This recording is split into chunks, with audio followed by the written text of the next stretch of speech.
So you're running late to work or a meeting or a call, and you're already stressed because you're late, and now you have to think of a message in English to send to your coworkers. What do you do? What do you say? Hello, my name is Charlie Clark, and if you're new to this channel, I am an English communications coach for Spanish-speaking professionals. In today's video, we are going to take a look at what to say when you are late to a meeting, an event, or anything, and what you should say if you might be late. You don't know if you're going to be late, but there is a chance. So without further ado, let's get started with some phrases.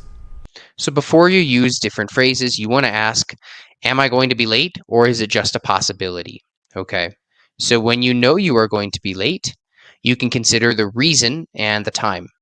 Now, if you tell the other person the reason why you're going to be late and tell them when you are going to arrive, the person clearly understands the situation and knows that they have a certain amount of time before you have your meeting or call or event. This is clear communication, and you want to be practicing this in the workplace. So, some ways to express reason. I'm running a bit late because I'm stuck in traffic. Running a bit late. Okay. I'll be late for today's meeting because I'm on another call. Okay. And then with time, I'll be there in about 15 minutes. I should be there in about 10 minutes. I'm guessing I'll be there in 25 minutes. I'll be there. This is, of course, you're more sure of the time that you'll be there. And I should be there, and I'm guessing I'll be there, are if you're just estimating. Okay. So when you might be late, it's pretty similar, but there's a couple of small things we can change. I'm stuck in traffic right now, so I might be late. Okay. Again, you want to give the reason. I may be late for today's meeting because I'm on another call. You can use might in may instead of will and going to. And then when it comes to time, you can use the phrases that we looked at in the last slides. I should be there in about 10 minutes. I'm guessing I'll be there in 25 minutes.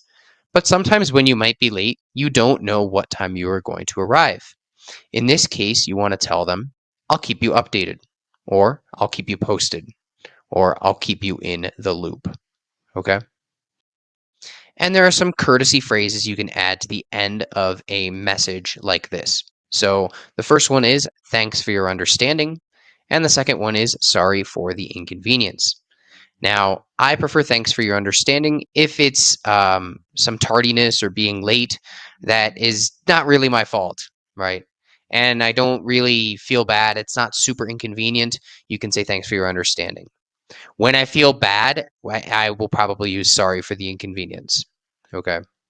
And finish off with see you soon, see you in 10 minutes, see you in 20 minutes, or talk to you soon if it's a phone call. Okay. Now let's look at some examples of all of these together. So in real life, this is a message that you might send. Hey, Charlie, I'm stuck in traffic right now, so I might be about 15 minutes late to our meeting. Sorry for the inconvenience, and see you soon. Hey, Alice, my doctor's appointment is running a bit long. I'm guessing I'll get to the office in 25 minutes. Thanks for your understanding, and see you soon. These messages are short, they're clear, and the other person knows that they have a certain amount of time. Okay. Let's look at two more examples. Good afternoon, John. I'm going to be about 5 minutes late to our call today because I'm finishing up the new report. Talk to you soon. Good morning, Emily. I'm in line to get the new company bank statement, so I'll be about 20 minutes late to the office today. Thanks for your understanding. So in the end, it's pretty simple. You just want to piece these phrases together and apply them to your situation. So I would suggest practicing by thinking of how you want to say this at your work. Are you going to be late? Okay, what should I say? And write a couple of example phrases. And that's about it for today's lesson, how to describe being late in English. Thank you for making it to the end of the video, and if you enjoyed it, please give a like, subscribe, or leave a comment with any questions that you have. And if you want the extended lesson with vocabulary, exercises, the presentation of this video, and a speaking activity, feel free to join my members club. There's a 7-day free trial right now, and when you start to pay, it's only $13 a month. Not only do you get access to extended classes from YouTube videos, you will also get live workshops on Zoom and access to a database of lessons that we've published so far.